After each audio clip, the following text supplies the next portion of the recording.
Welcome, welcome, welcome to yet again another Rolling Out Riot conference. This conference is for the fellas.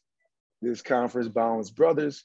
We will be talking to fellas and the ladies, but more so to the fellas about business, entertainment, and all the other things, the other aspects that we deal with in life.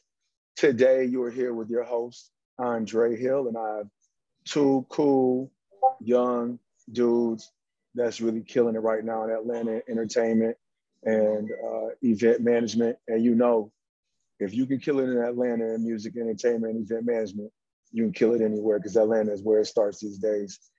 So welcome the founders of Lotus Rosary, Anwar Doug CA, and Tyreek Borrego. Ooh, thanks for having us. Thank you. Yeah. So thanks for joining us today, fellas. So before we even get into the Q&A, because I want this thing to feel very genuine, and I just want this to be more of a conversation. Tell us a bit about yourselves and where the idea for Lotus Rosary came about. Anwar, you go ahead and go first and tell your background, and then Tyreek, you take over after that. Okay, bet. So when I was around like 15 years old, I used to look up to like all the collectives, like Wu-Tang. At the time, there was this thing called Odd Future. Wu-Tang is forever, though, by the way. Nah, facts. Yeah, but them, ASAP, and just like a lot of the different collectives. And I kind of knew that I always wanted to like bring my friends together and just create that type of unity. So then following like 2 years later, I decided to start a clothing brand with Oni Colbreth, which is like one of our other founders. And pretty much she did all the designs for, the clothing. And one day I was with my brother in the studio. I asked to go to the bathroom. I remember walking down this thin hallway and I looked on the left side, there was a window, and he opened the window to show me, and it was like this huge venue, and my eyes kind of lit up.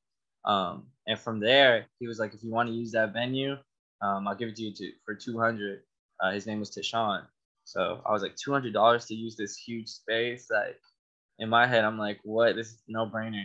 So I'm like, let's do a party. So I hit up Oni. I hit up one of our partners, Xavier, and pretty much we're going to do a party for, the launch of our clothing brand.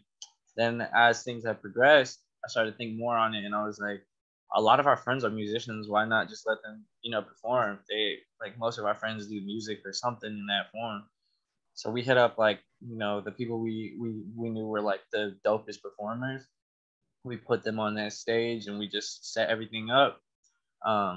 Then came show day. We were expecting it to be like 100 people, maybe 50 people, honestly. We got in there, it was 450 people who showed up. We didn't have security either. This was just purely off of we were just off vibes, honestly. Just hustling, man, getting it. And yeah, it was amazing. And I think that also goes to show our demographic is pretty safe to not have a single issue, 450 people in a crowded space, and with no security. So yeah, that's how it began. And from there, we decided we wanted it to be bigger and bigger, and then we wanted it to be a festival, and that's how LR was born. Yeah. Okay, so I guess for me, where I would start for myself is I actually didn't get my start doing graphics and brand design from the music industry. It kind of ties back to when I was younger, when I was, 15, 16 years old. I was a part of these YouTube and Twitter communities dedicated to esports gaming when all of that was starting to rise up. I started a promotional gaming channel with one of my friends, Sam Martell, who's from Canada, and we help promote gaming YouTubers and their content and help them grow into that. By the time I was 18 years old, that started to kind of fade out and get a little boring to me. And at around the same time, I had met Anwar, and I was hearing so much about that first Lotus Rosary event that I had to take myself there just to see what everybody was talking about. I went to the show. I met Anwar and I met Oni, and just since then it's been a whole journey. Just being able to be a part of all of this. Wow. So when you guys are telling these stories, man, these are like grown-up stories, but you guys were teenagers. Yeah. At the conception of all this stuff. Yeah, but we were like, crazy. we were leaving high school to like come and link up and work on these things. Like we would meet up after school. It was like kind of the whole thing, which is funny to think about now.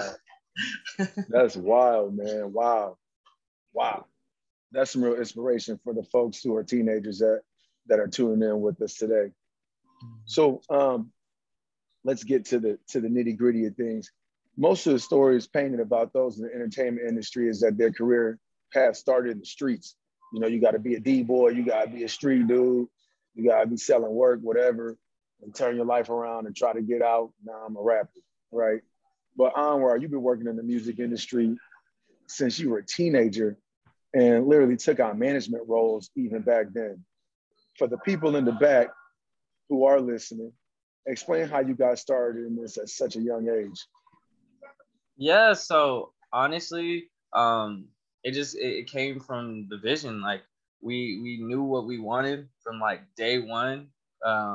We knew that we wanted to be a successful brand, and we studied the people who were in the industry that we considered our peers. We looked at the people who were doing things right. We were looking at QC. We were looking at Love Renaissance. We were looking at just all the labels that were doing great things, and we were just wondering like, what does it take to do that? And we figured the earlier that you start, the better chance that you have to make mistakes, the better you have a chance to like correct those mistakes and create a successful business. And so that's kind of how it all started. We just wanted to come out the gate like trying to try everything and make as many mistakes as possible, so that as we grew up, we just knew like what not to do. And I feel like that's a big part of it, is really just trial and error for us. That's real. Yeah, taking that first step is always the hardest, man. But to your point, the earlier you do it, the quicker you can learn from those mistakes that you make. We learn lessons. We don't take L's. Right. Can you guys shed some light on this? Because when you talk about the collectives and you talk about kind of the folks that you were trying to tailor or customize your business after, speak about One Music Fest, creating a festival itself throughout your collective, and are you guys more of a branding agency? Are you more of a record label, or are you guys doing events? Because I know you do a lot of community outreach as well. Like there's a lot that you do, and so yeah. What is your collective aiming towards being great at, or is it all those aspects? That's a great question, and the answer is we want to capitalize on every single avenue. Honestly, everyone in our collective does something completely different, whether that's on the music industry side, whether that's on the live event side, whether that's on the marketing, branding. Everyone has a talent. So with that being said, we are a festival. Like 100%, I want to reiterate that we are a festival. On the side, we do help people with their branding. We do offer those services, in different brand packages to, just expand our brand. So really it's an ecosystem is what LR is. It's a collective of talented individuals who are just providing services. Whatever you need, we can get it done pretty much. And we want to grow all those skills to be able to do a festival. And during the off time, we want to be able to help with any other project, whether that's production, whether that's your design needs, whatever is needed, honestly. We want to be a one-stop shop. That's real. I love that aspect of the ecosystem. Mm-hmm. So from a branding perspective, speak to us about some of the strategies that Lotus Rosary uses to position its artists and sponsors for optimal success. Yeah, so honestly, what we study is we study the major brands. We study Red Bull, we study Coke, we study Pepsi. And when we look at LR, we tend to look at it as a rapper. So with that in mind, like when it comes down to marketing, you do these large rollouts for, a musician, for instance, like if we were thinking about Drake and like with CLB, he did all those billboards, he did, you know, all these different activations, as well as Kanye West with like Donda, like, you know, renting out the Mercedes Benz, and there's all these different things that like led into like promoting this one project. And for us, that one project is typically an event, but it could be anything, you know. And that's how we try to look at it, is we just look at the top players and who's getting the most results from what they're doing, and how we can do that in our own way that makes sense to our audience. Has COVID kind of reprogrammed the way that you guys think about branding and how to hit the market and how to engage or re-engage with your fan base or your marketplace? 100%. During COVID, our business like definitely took a hit, in the sense that we couldn't do live events, and that's where we usually have most of our community meet up, and that's where most people connect, they network at our events. So not being able to do live events, you know, hindered us a little bit, but ultimately, you know, we put it on our back to take time to apply for these grants. We took time to apply for all these business funds, and those things really kept us afloat during the pandemic, into like being able to keep the brand alive and keep it thriving, keep it in people's heads. And yeah. That's real, man. You guys are taking on such a workload. You guys are taking on so many business aspects at such a young age. It's incredible, man. The story is great, and I know there's going to be many more years to build that story too. Thank you. And yeah, another thing that like kind of kept our business alive during that time was like we got this grant from Comcast. So we were able to do a partnership where we could put out a commercial for Lotus Rosary on like, you know, Cartoon Network, Nickelodeon, MTV, VH1, BT, and like a bunch of different other channels. We were able to tap into a lot of the people that still watch TV, and, you know, tell them about our discovery platform based in the South.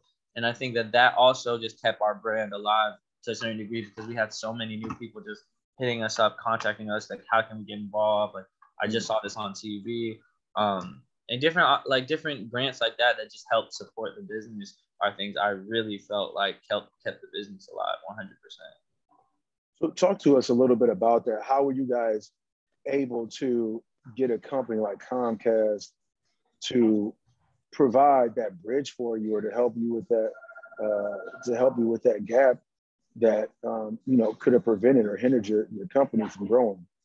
Right. So I think it goes down to like the history of our business. I think it goes down to how long we've been doing it, and just overall our resume. I mean, having partnerships with Red Bull, being covered by Creative Loafing, being covered by Thrills, and like other platforms like that, are green lights to these sponsors and to these brands that make them want to engage with us. So, you know, somebody who did partnerships once told me, like, once you get one sponsor, it's easy to get the rest, because you really just need to have proof of concept. And that's like the hardest part. So once we were able to get Red Bull for our Halloween festival, after that, it was really easy, because we could leverage that to go get the next opportunity. And we just continued to do that. And once we showed, you know, Comcast our resume and kind of how long we've been doing this, it was just a green light. Wow. So getting into those rooms, let's talk about that. Getting into the rooms with the stakeholders, the sponsors, the people who can help us bring our vision to life, man. How important is it to network and build relationships?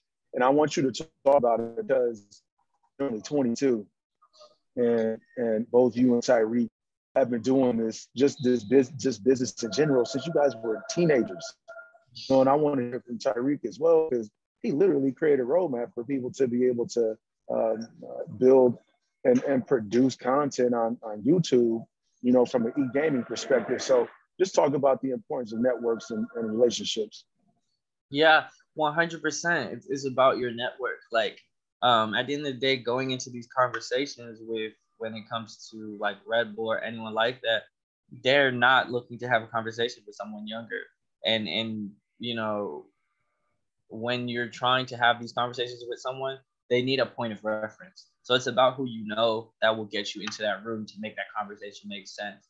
Of course, Red Bull is going to, or not even Red Bull necessarily, but any brand, if they know that there's someone that they've worked with, that they know they're comfortable with and they have their own relationship with, if they tell, this major brand to work with this person, they're going to go and do it if they have enough pull.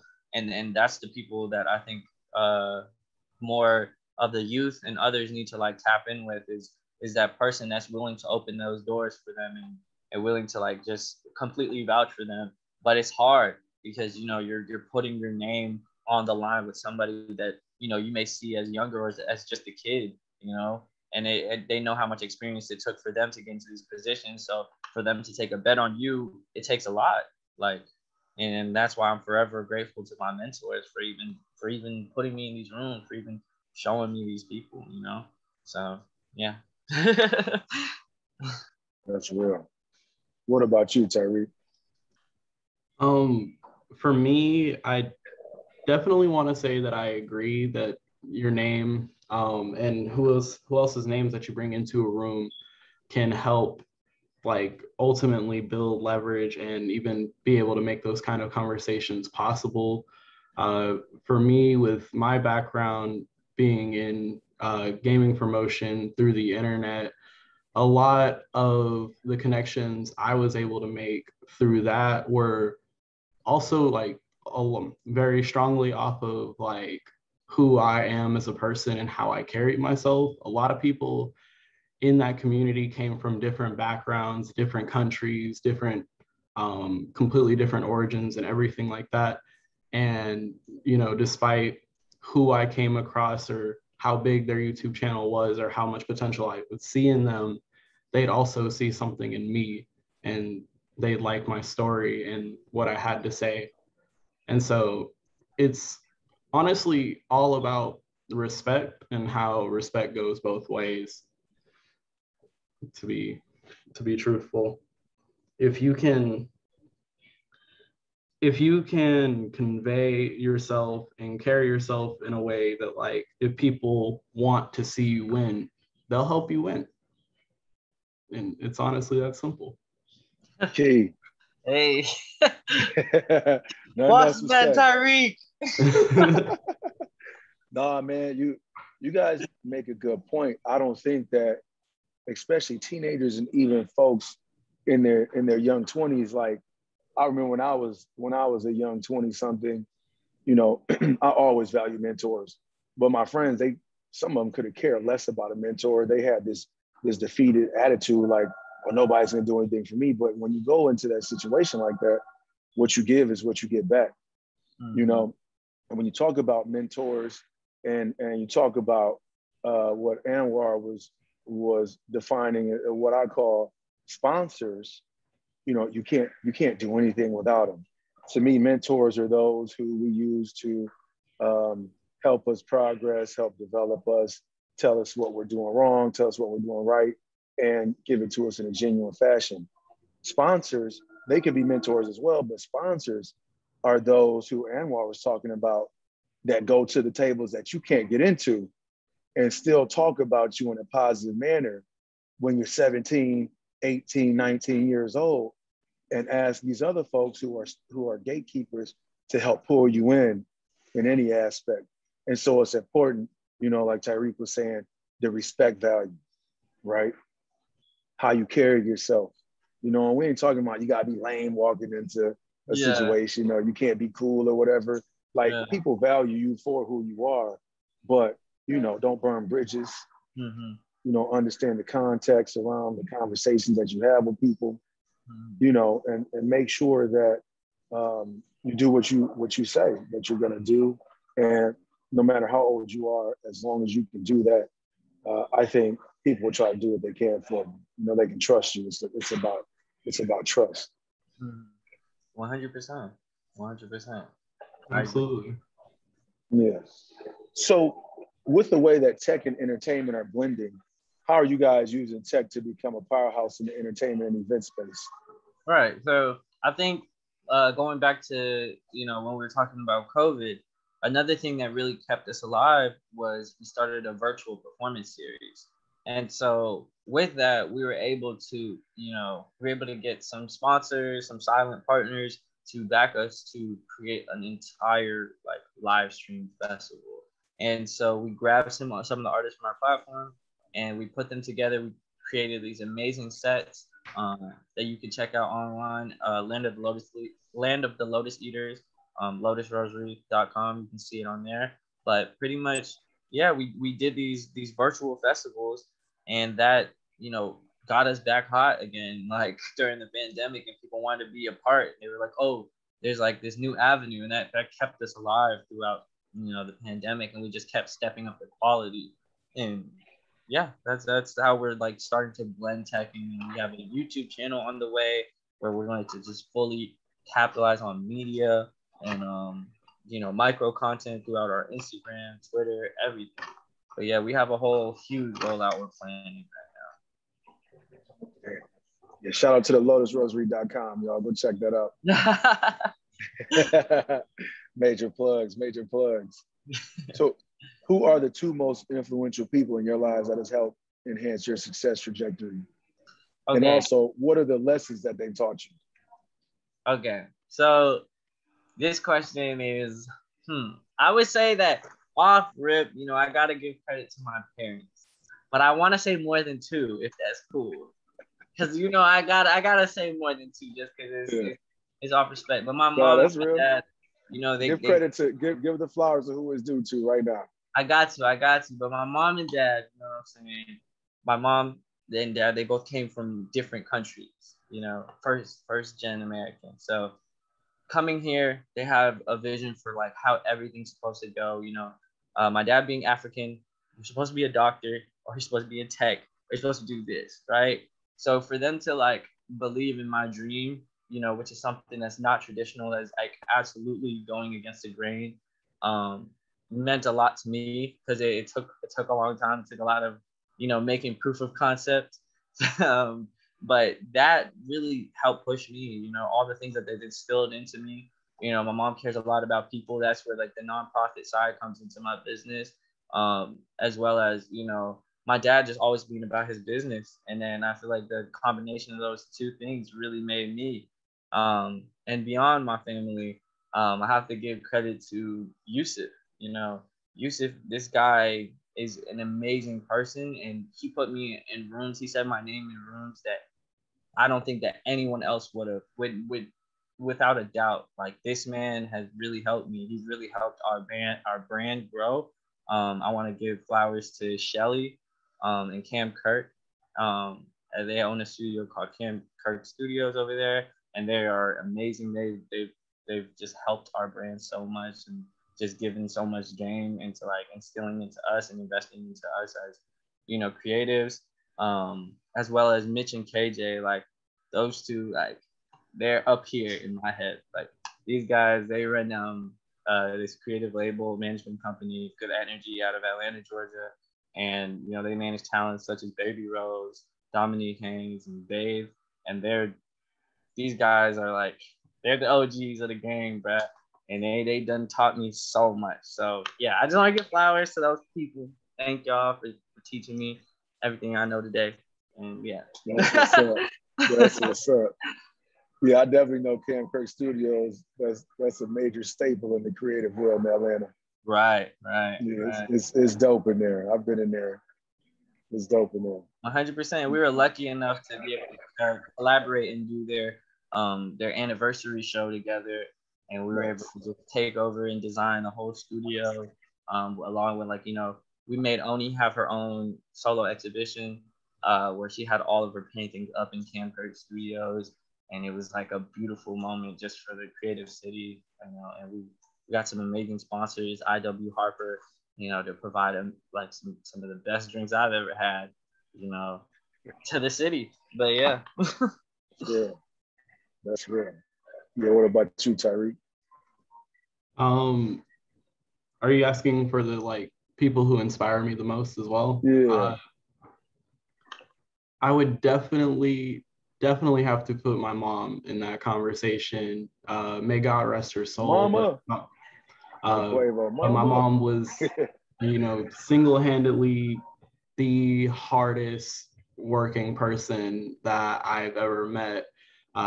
Growing up from the south side of Chicago and not having any resources to be able to do or achieve any of her dreams, she still managed to get a master's degree in finance.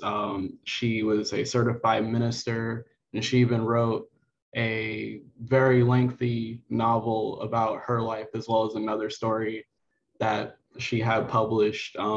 She did so much in the short amount of time that she was given here. I don't really know if there's anyone that I could put on that same level of like pedestal or respect, but I definitely wanted to get that out there. You know, shout out to my mom. She means everything to me. That's real. There's a lot of substance and passion in that one. Shout That's out real. mamas.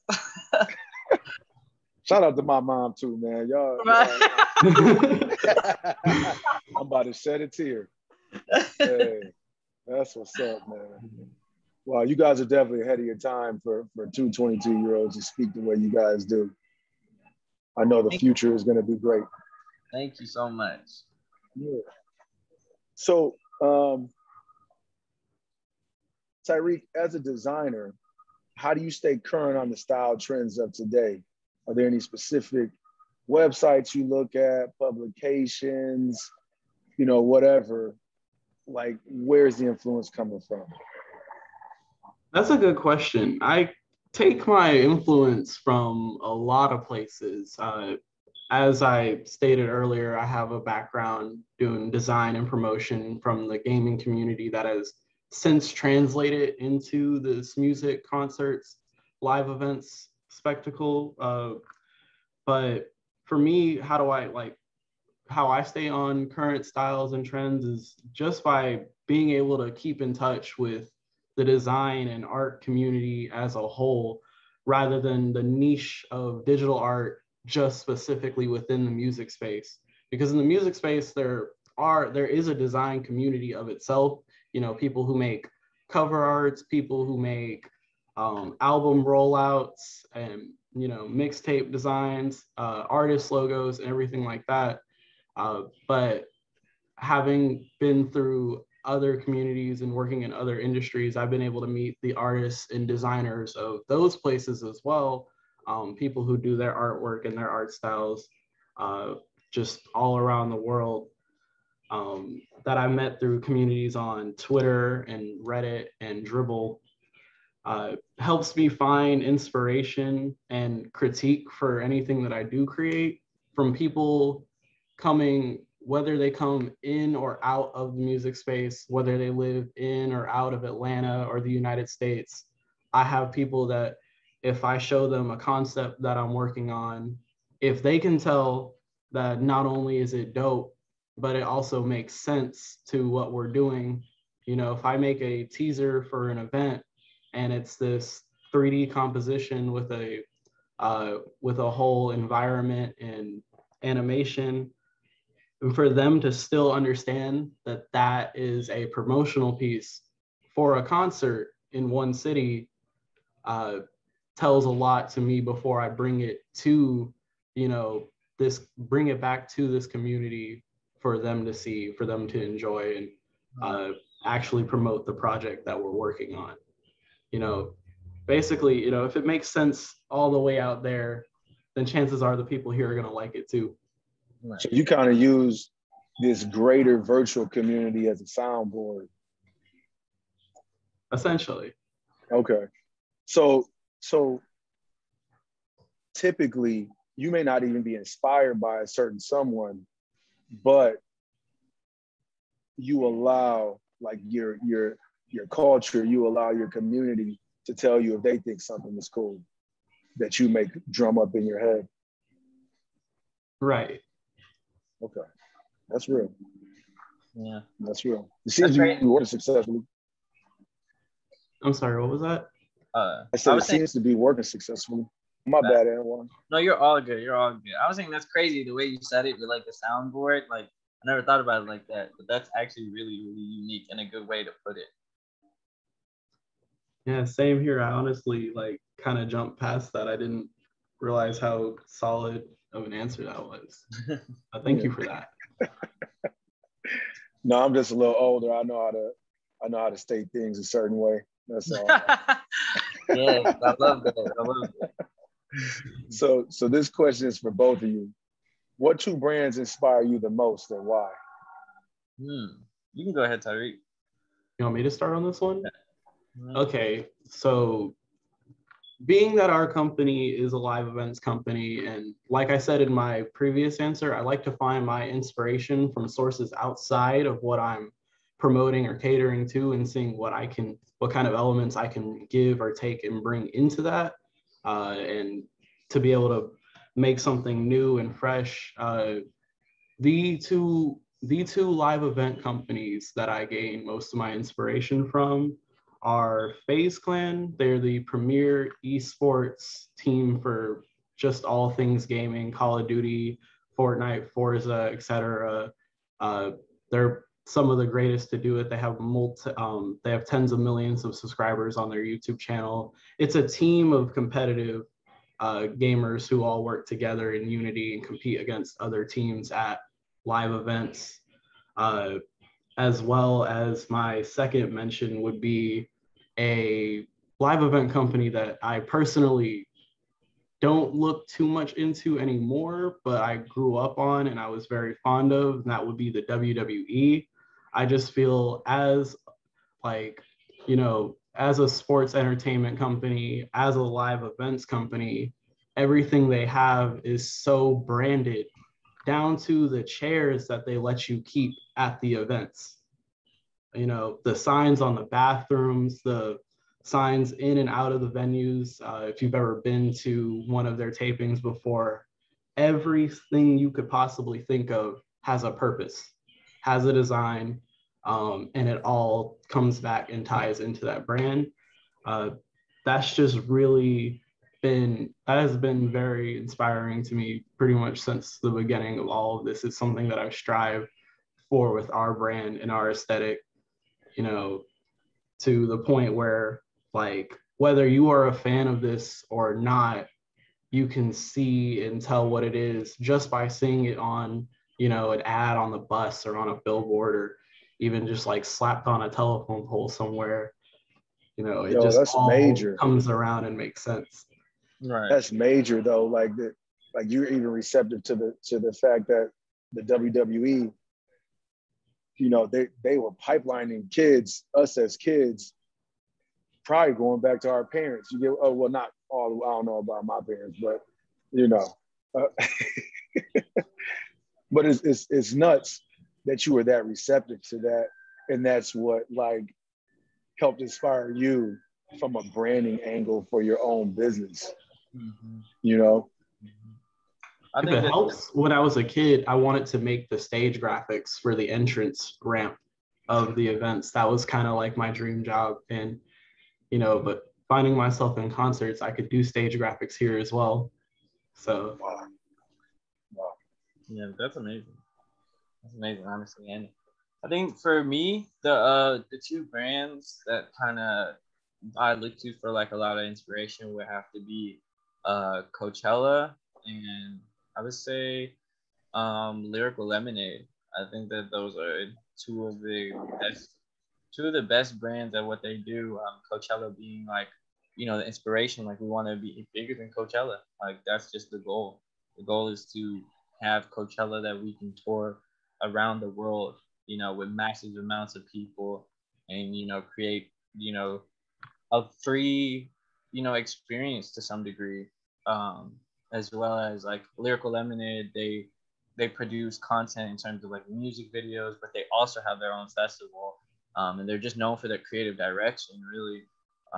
And I just think that those two brands have just really tied into like, how I look at things with LR from like a wider perspective, or like a grander scheme of things. That's dope. So last two questions. In what ways does the influencer movement help brands or agencies such as yours? So I would say like, influencers they bring people in. They're brand ambassadors.